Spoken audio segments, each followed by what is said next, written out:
بات کو بیان کرتے ہیں۔ ان کے یہاں ایک سر ضیاء الدین صاحب تھے، وہ بڑے میتھس کے ماہر تھے، وہ باتوں باتوں میں ہر چیز میں حساب کتاب کی باتیں کرتے ہیں۔ حساب سے آج ویسی بھی جی چراتے ہیں سارے لوگ، اکثر کے بیک جو پیپر جاتے ہوں گے وہ میتھس کے ہی ہوتے ہیں۔ ہاں، جن کو بہت زیادہ کالج اور یونیورسٹی پر فخر ہے ان کے میتھس کو بھی میں دیکھنا چاہوں گا۔ آؤ، جو دین رسول پر حملہ کرتے ہیں یا علماء امت کو تانا دیتے ہیں کہ مولوی کا کتنا بساط مصلے سے گھر تک اتنا ہی ہوتا ہے، یہی شاید اس وقت بھی خیال رہا ہو۔ سر ضیاء الدین ایک بڑے ماہر میتھس کے جاننے والے تھے۔ انہوں نے مولانا سید سلیمان اشرف صاحب سے کچھ باتوں میں ان معاملات کو پوچھا کہ کچھ حساب ایسے ہیں، کچھ میتھس ایسے ہیں جو مجھے سمجھنا ہے، اور یہاں اس وقت ان تمام چیزوں کو جاننے والا کوئی نہیں ہے۔ مولانا سید سلیمان اشرف صاحب نے کہا کہ ایک کام کیجئے، ہمارے استاد ہیں مولانا احمد رضا خان صاحب، بریلی شریف میں رہتے ہیں، آپ ان کے پاس جا کر ڈسکس کر لیں، گفتگو کر لیں، شاید یہ فنڈا حل ہو جائے آپ کا۔ وہ مسکرا کر کے کہے، مولانا یہ مولوی لوگوں کا کام نہیں ہے، میں اس کو جرمن اور آکسفورڈ کے بڑے بڑے یونیورسٹیوں سے رابطہ کر چکا ہوں، وہاں سے اب تک جواب نہیں آیا، جرمنی سے، لندن سے۔ مولانا سلیمان اشرف صاحب نے فرمایا کیا بات ہے، ایک بار مل کر کے دیکھ تو لیں، جرمنی بہت دور ہے، انگلینڈ بہت دور ہے، بریلی قریب ہے علی گڑھ سے، آپ جا کر کے تو آئیں۔ وہ کہتے ہیں میں ان کی بات پر آیا، یہاں جب تشریف لائے، اعلیٰ حضرت فاضل بریلوی رضی اللہ تعالیٰ عنہ عصر کی نماز کے بعد بیٹھتے تھے چارپائی پر، اور لوگ آنے والے ملاقات کرتے، اپنی اپنی حاجتیں لے کر آتے۔ وہ آئے، مولانا سلیمان اشرف صاحب نے پہلے ہی خط لکھا تھا اعلیٰ حضرت کو کہ فلاں فلاں صاحب ہیں، آپ ان کو اجازت ملاقات عطا فرمائے۔ اعلیٰ حضرت رضی اللہ تعالیٰ عنہ نے ان سے بات کرنا شروع فرمائی۔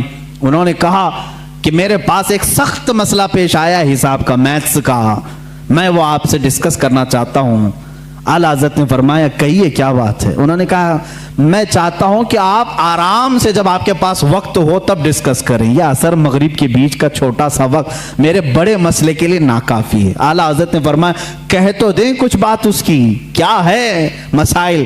اعلیٰ حضرت نے جب دو بار فرمایا تو سر ضیاء الدین کہتے ہیں، یہ پروفیسر تھے علی گڑھ یونیورسٹی کے، میں نے وہ اپنی ایک قلم اور کاپی میں لکھ کر کے دکھانا شروع کیا کہ یہ مسئلہ ہے۔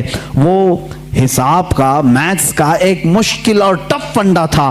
اعلیٰ حضرت رضی اللہ تعالیٰ نے مسکرائے اور 4 جملوں میں جواب عنایت فرمایا اور لکھ کر کے فرمایا، سر ضیاء الدین کہتے ہیں میں وہ دیکھتا رہ گیا یہاں تک کہ مغرب کی اذان ہو گئی، اعلیٰ حضرت نماز کے لیے چلے بھی گئے اور میں اسی میں الجھ کر کے رہ گیا۔ مجھے جو برسوں سے معاملہ سمجھ میں نہیں آیا وہ ایک مولانا کے پاس 10 منٹ میں کیسے سمجھ میں آیا۔ سر ضیاء الدین کہتے ہیں واپس علی گڑھ آ کر کے انہوں نے داڑھی شریف بھی رکھی اور سید سلیمان اشرف صاحب سے کہا مولانا اب تک میں مولویوں کو ہلکا سمجھتا تھا، مگر مولانا احمد رضا خان سے ملنے کے بعد یقین ہو گیا کہ جو عاشق رسول ہوتا ہے اللہ اس کو دینی صدقے میں تمام علوم عطا فرما دیتا ہے۔ ایسا علم کا بحر بے کرم میں نے کسی کو نہیں دیکھا۔ سنی عاشقان رسول مکہ میں بھی تھے، مدینے میں بھی تھے، علماء حرمین طیبین تھے۔ جیسی علماء کو معلوم ہوا ہندوستان سے ایک جوان عالم دین ہے، وہ آئے اور ان کے علم کا توتی بولتا تھا اس وقت۔ تو اس وقت وہابیوں کے شروع کے فتنے نکلے تھے اور علم غیب رسول پر لوگ سوال کر رہے تھے۔